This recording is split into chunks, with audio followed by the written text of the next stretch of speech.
देश भर के किसानों के साथ हो रहे अत्याचार और शोषण के खिलाफ एक बार फिर कांग्रेस ने आवाज उठाई है। मोदी सरकार द्वारा थोपे गए काले कृषि कानूनों को लेकर कांग्रेस पार्टी ने देशवासियों से किसानों के समर्थन में अपनी बात रखने की अपील की है। इसके लिए कांग्रेस ने #स्पीक अप फॉर फार्मर्स अभियान चलाया है ताकि लोग अपनी बात रख सकें। कांग्रेस नेता राहुल गांधी ने अपने ट्विटर हैंडल पर एक वीडियो भी शेयर किया और देशवासियों से इस अभियान से जुड़ने और इसी कैंपेन के जरिए अपनी बात रखने की अपील भी की। कांग्रेस द्वारा लॉन्च किए गए इस अभियान से हजारों लोग जुड़े और किसानों के मुद्दे को लेकर अपनी बात रखी। न सिर्फ नेता बल्कि किसान मजदूर ने भी सरकार से कृषि बिल को लेकर सवाल किया। साथ ही मांग की कि मोदी सरकार द्वारा लाए गए कृषि बिलों को तुरंत वापस लिया जाए। किसानों का कहना है कि किसान प्राकृतिक आपदा की मार तो झेल ही रहा है, लेकिन साथ में किसानों को सरकारी आपदाओं की मार भी झेलनी पड़ रही है। वर्तमान में किसानों की बड़ी प्राकृतिक रूप से भी जो आपदाएं हैं वो तो है ही हैं, लेकिन सरकार जो है इस पर किसी भी प्रकार से किसानों का कोई मदद नहीं कर पा रही है। न यूरिया से मदद कर पा रही है, खाद से मारे गए, उसके बाद प्राकृतिक आपदाओं में मारे गए पहले से भी लोग आत्महत्या कर रहे हैं। न उनको बीज मिल रहा है, न खाद मिल रहा है, न उनका समर्थन मूल्य मिल रहा है, और आपदा का कोई उसकी आपूर्ति नहीं हो पा रही है। जो फसल खराब गई, नुकसान हो गया, उसका भी कोई उनको वाजिब लाभ। वहीं एक और किसान ने अपना दर्द बयां करते हुए कहा कि किसान को खेती में काफी परेशानियों का सामना करना पड़ रहा है। पानी की कमी के कारण सिंचाई में दिक्कत आ रही है, खाद महंगी हो गई है और मिल भी नहीं पाती। खेती बाड़ी समस्या बहुत खराब है, पानी का बहुत तकलीफ है, बारिश होत नहीं ना, गल्ला पाती कुछ होत नहीं ना, खाद जो है बहुत महंगी है, खाद मिल नहीं पावत, और पशु जवन है छूट हैं, एक कोनो प्रबंध नहीं ना, रातों दिन की रखवाली है तो न खाए जा। न सिर्फ देश के किसान बल्कि इन किसानों का समर्थन कर रहे कांग्रेस नेताओं ने भी इस अभियान के जरिए अपनी बात रखी। कांग्रेस के वरिष्ठ नेताओं से लेकर कार्यकर्ता तक ने इस अभियान से जुड़कर मोदी सरकार से सवाल किया। जरा आप भी सुनिए।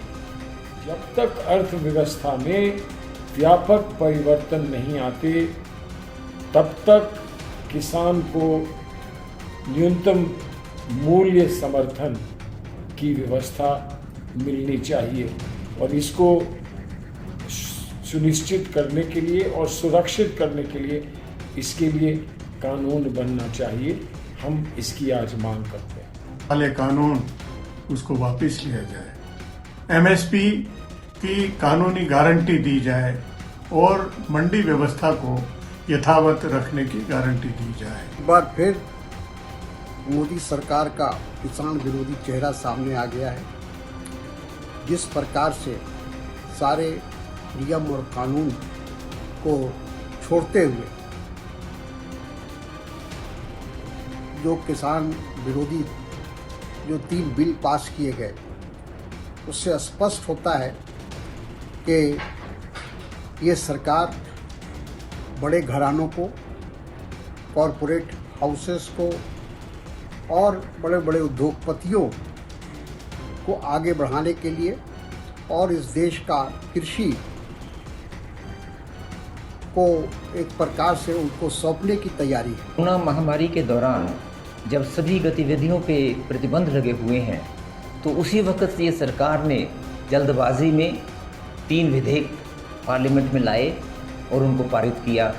सभी प्रक्रियाएं जो पार्लियामेंट्री की होती हैं उनको एक ताक पे रखते हुए कहने में ये कानून किसानों के फ़ायदे के लिए है, किसानों के सशक्तिकरण के लिए है, किसानों की सहायता के लिए है, लेकिन उसमें कहीं भी एक भी चीज़ कहीं ऐसी नहीं जो अगर आप देखेंगे कि वो किसानों के हित में हो।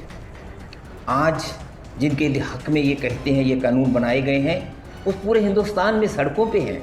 क्यों हैं? क्योंकि वो समझते हैं कि इसके बाद वो अपनी ज़मीन पे भी अमीर लोगों के लिए बंधुए मजदूर बन जाएंगे। But all 3 bills taken together are anti-farmer, anti-agricultural economy, and therefore must be withdrawn. Our objections were brushed aside. Our demand for a debate was practically rejected. Our demand for a division and voting on the bills was rejected, and the bills were passed in great haste in Parliament.